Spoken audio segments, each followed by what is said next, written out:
Loss కూడా చాలా బాగా పనిచేస్తుంది. 1-2 సార్లు అయినా తాగుతూ ఉంటారు బయట కూడా. దీని పేరు సత్తు. సత్తు సత్తు. హాయ్ గైస్, ఎలా ఉన్నారు? అందరూ బాగున్నారు కదా? నేను కూడా చాలా చాలా బాగున్నానండి. ఈరోజు వీడియో మరొక మంచి సమ్మర్ డ్రింక్ అన్నమాట. చాలా చలవ చేస్తుంది. ఇది ఎంతమందికి తెలుసో నాకైతే తెలియదు. మన వైపు అయితే చాలా తక్కువే తెలుసుంటుంది. ఇది నాకు తెలుసు కూడా ఒక 4 years బ్యాకే తెలిసింది నాకు కూడా. దీని పేరు సత్తు.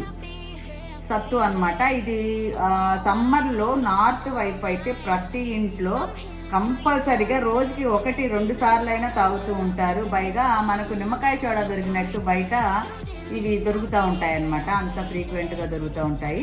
తర్వాత ఇది ఓన్లీ సమ్మర్ డ్రింకే కాదండి, వెయిట్ లాస్కి కూడా చాలా బాగా పనిచేస్తుంది. మనము డిన్నర్ ప్లేస్లో అయినా బ్రేక్ఫాస్ట్ ప్లేస్లో అయినా ఇది ఒక గ్లాస్ తీసుకుంటే సరిపోతుంది అనమాట. సరే, మనం వీడియోలోకి వెళ్ళి ఎలా తయారు చేసామో చూసి వద్దాము. పొయ్యి మీద కడాయి పెట్టేసిన తర్వాత కొంచెం మందపాటికి తీసుకుంటే బాగుంటుంది. సిమ్లో ఒక 3 గంటల మన పచ్చడి శనగపప్పు అంటాం కదా, పుట్నాల పప్పు. దీన్ని ఇదిగో ఇలా ఉప్పు శనగలతో కూడా చేయొచ్చండి.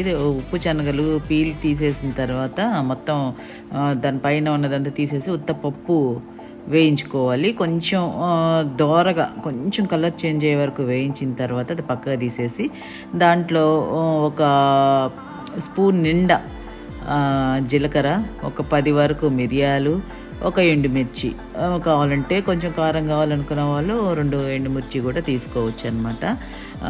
తర్వాత అది బాగా వేయించేసి ఇదేంది పుదీనా అనమాట, మంచి ఫ్లేవర్ కోసం. అరుగుదల కూడా బాగుంటుంది కదా. కాకపోతే నేను ఇక్కడ ఏదో ఆలోచిస్తే ఏం చేశానంటే వీటితో పాటే వేసేసాను. ఈ జీలకర్ర ఇవన్నీ ఏమో ముందు వేగిపోతాయి. పుదీనాలో పచ్చి ఉంటుంది కాబట్టి అది కొంచెం లేట్. అందుకని ఏం చేస్తారంటే ముందు జీలకర్ర వేయించి తీసేసిన తర్వాత అప్పుడు పుదీనా వేసుకోండి. పుదీనా కూడా బాగా తడంతా పోయే వరకు వేయించేసిన తర్వాత అన్నీ ఒక ప్లేట్లోకి తీసేసి బాగా ఆరిందాకా పక్కన పెట్టేసేయాలన్నమాట. బాగా చల్లారాలి. చల్లారిపోయిన తర్వాత దీన్ని పౌడర్ చేసేసుకోవాలి. ఫైన్ పౌడర్గా చేసుకోవాలి. మెత్తగా దానాగా ఉండకూడదు, ఎందుకంటే మనం నీళ్ళల్లో కలుపుకుంటాం కాబట్టి. ఇది మన వైపు అయితే ఈ పుట్నాల పప్పు, అదే శనగపప్పు గురించి చాలా అపోహలు ఉన్నాయి. అది తింటే గ్యాస్ అవుతుందని, అదని ఇదని అరగదని చాలామంది అంటుంటే విన్నానమాట. కానీ నార్త్ వైపు వాళ్ళందరూ ఢిల్లీ, యూపీ, ఉత్తరాఖండ్ వీళ్ళందరూ అయితే అసలు చలవ చేస్తుందని చెప్పి ఎంత బాగా బయట ఇవంతా ప్రీమిక్స్ పౌడర్ అంతా అమ్ముతూ ఉంటారనమాట ప్యాకెట్లలో కట్టి. చాలా బాగా నమ్ముతారు. నాకు కూడా ఒక 4-5 ఏళ్ళ క్రితం తెలిసింది. అప్పటి నుంచి నేను సమ్మర్లో కంపల్సరీగా చేస్తుంటారు. రుచికి రుచి మాత్రం సూపర్గా ఉంటుంది. ఇప్పుడైతే నేను 1 గ్లాసుకి 2 గ్లాసులు నీళ్లు పోసి 2 స్పూన్లు పౌడర్ వేసి 2 గ్లాసులు తయారు చేస్తున్నాను అనమాట. దానికి సన్నగా తరిగిన ఉల్లిపాయ, తర్వాత కొత్తిమీర, కావాలనుకుంటే పచ్చిమిర్చి కూడా సన్నగా తరిగి వేసుకోవచ్చు. నేనైతే వేసుకోలేదు. దాన్ని బాగా మిక్స్ చేసేసిన తర్వాత నేనైతే మజ్జిగ కవ్వ ఉంది కదా, చిన్నది ఉందన్నమాట, దాంతో సరదాగా అలా మిక్స్ చేసాను. దాన్ని మనం గ్లాసులో పోసి తీసేసుకోవడం అనమాట. ట్రై చేసి చూడండి. ఈ ఎండలకి తట్టుకోవడం కష్టంగా ఉంది కదా, ఏమేమి ప్రికాషన్స్ అని వెతుకుతున్న టైంలో ఇదొకటి మంచిగా ఉపయోగపడుతుంది. నోటికి రుచి కూడా ఉంటుందన్నమాట. దీనికి మనం నిమ్మరసం కూడా కలుపుకోవచ్చు అనమాట. చాలా చాలా చాలా బాగుంటుంది. చాలా హెల్దీ కూడా అండి. అపోహలన్నీ పక్కన పెట్టేసేసి చక్కగా దీంట్లో ఐస్ క్యూబ్స్, నిమ్మరసం వేసి లాగించేస్తే చల్లగా కడుపులో పడి ఉంటుంది. పైగా వెయిట్ లాస్కి కూడా చాలా బాగా పనిచేస్తుంది డైట్ చేసే వాళ్ళకి.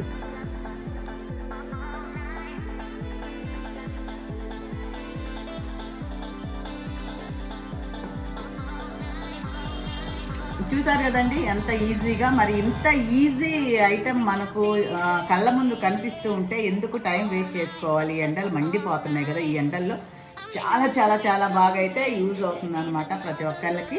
అదేగాక వెయిట్ లాస్కి అబ్బా కడుపు మార్చుకోవాలా అని కష్టపడి వెయిట్ లాస్ అవ్వాలని డైటింగ్ చేసే వాళ్ళకి ఇది ఒక గ్లాసు ఉప్పగా తీయగా ఉండదు అనుకోండి. ఉప్పగా చక్కగా ఉల్లిపాయ నిమ్మకాయ అవన్నీ కలిసి బ్రహ్మాండమైన టేస్ట్ తోటి హాయిగా ఒక గ్లాసు లేకపోతే ఇంకొక ఆకలి ఎక్కువైంది అనుకోండి 2 గ్లాసులు తాగేసేస్తే చక్కగా డైట్ పొట్ట ఖాళీ లేకుండా రుచికి రుచి అనమాట. అదనమాట ఈ వీడియో కనుక మీకు నచ్చినట్లయితే లైక్ చేయండి, షేర్ చేయండి, సబ్స్క్రైబ్ చేయడం మాత్రం మర్చిపోవద్దు. ఉంటాను, మీ లక్ష్మీరావు.